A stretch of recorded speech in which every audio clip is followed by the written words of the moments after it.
Morning.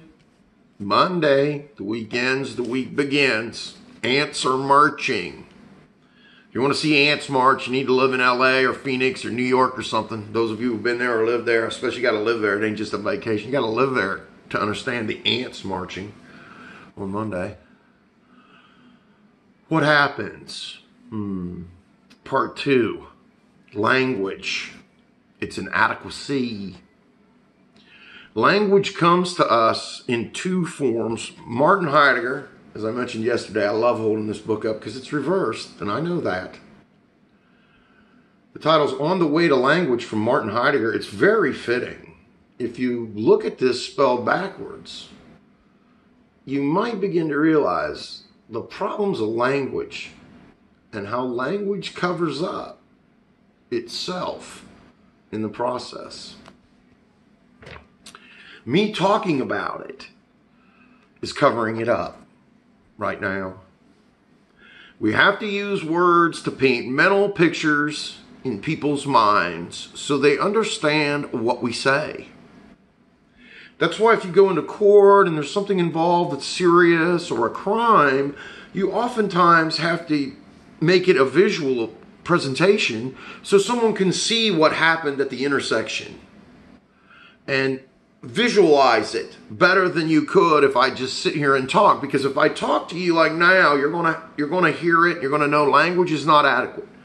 Language comes to us through poetry and thinking.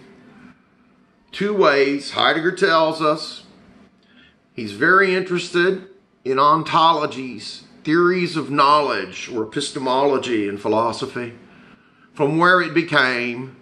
And we need to go to the linguists for this, the ones who just do language, and see if they know about the covering they're engaged in. They do.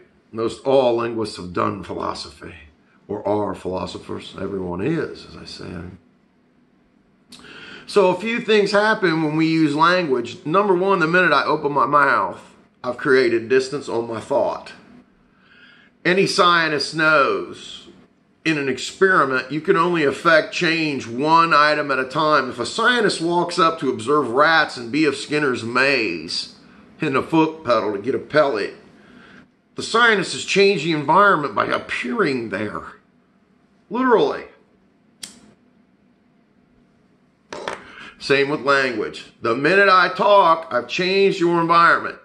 Now it's up to me to paint pictures and images so you can really understand what I mean. So Heidegger tells us it's about the neighbor. In German, it's Nachbar. The Nachbar, the neighbor of poetry to thinking in language. And how poetry lays it bare better than thinking even at times, but both are elusive because you have to use language to do them. Back when I first started doing this work, one of my first thoughts my freshman year was I should say nothing. Totally nothing. You feel like you're Sergeant Schultz on Hogan's Heroes or something. And in a way, it's like when I read Wittgenstein for the first time and he said, what we cannot speak of, we shall remain silent. I thought, well, if I can only talk about the things I can adequately speak of, I'll have to be silent the whole way through.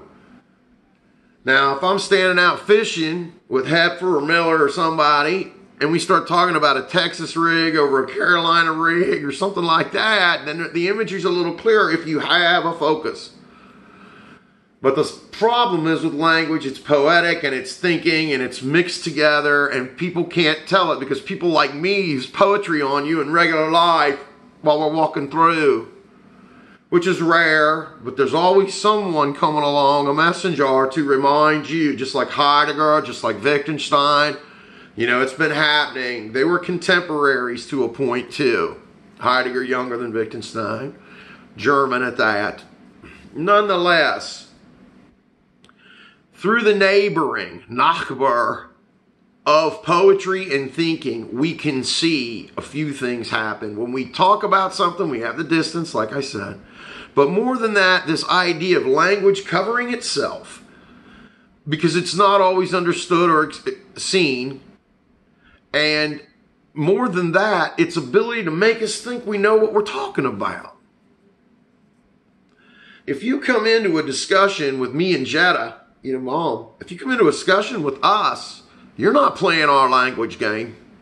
Furthermore, we're a mother and a son. And so our language game's obscure anyway, and some people say, well, it's just because it's you, mate. Jetta would laugh at that. But the reality is, you know things about each other, just like one you love, your brothers and sisters, your friends, your family, you know better. And that's why it's good to have friends and always make new friends as you go through, because, there's connections with everyone. There's always connections. So those connections make language more usable, more thorough, able to be seen, but nonetheless, it's still a deceptive tendency. And when Heidegger talks about hermeneutics, and I'll spell it out again in the post, but when he talks about hermeneutics, that means the examination of religious texts, like the Bible or the Quran or the Torah. And then he talks about the idea that ontology's theory of knowledge are above hermeneutics, because religion kind of came after being able to have fire and keep it going, or start it again, or contain it, like early human. Who would think a lightning strike could help you figure out fire? Of course, if you're the first one to discover it, I think you got a 24-hour fire watch. And if you better have a sub-fire going somewhere, because somebody's going to go to sleep on the job before it's over, and you'll probably get ate by a tiger or something. Can't have somebody sleeping. Fire go out, it's like, oh, we're going to wait till lightning strikes again? Wow, that sounds like modern human. Nonetheless, you don't want to lose everything. We're going to talk about technology. But the key is the neighboring. Neighbors dwell near you, yet they live with someone else. Nonetheless, there's a commonality between us. This commonality between us, even as neighbors, strengthens language. So it's not family be strongest, people who know us, friends, loved ones, romantic loved ones, especially, very close. They know more. But the other people, just the neighbors, that's enough to show us our language needs expression. Audio visuals. Visuals. So we use language to make it. So it's about the contemplation and distancing yourself from language in order to see the underpinnings of existence. How we exist on planet Earth as human animals with the other animals, the plants, the rocks, right down to the sand, as I always say, with the moon and sun and wind and water as energy sources, mortals under a divinity,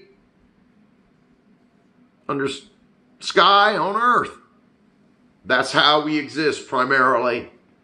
Native Americans knew this in their living. They never were able to have time to meditate on it, especially woodland Indians around here.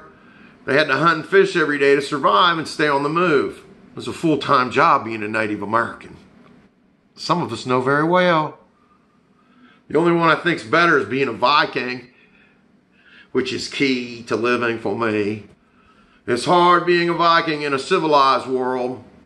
And when you use your language, you might sound really harsh. Sometimes harsh language is necessary. Sometimes no language is necessary. It's hard to tell when.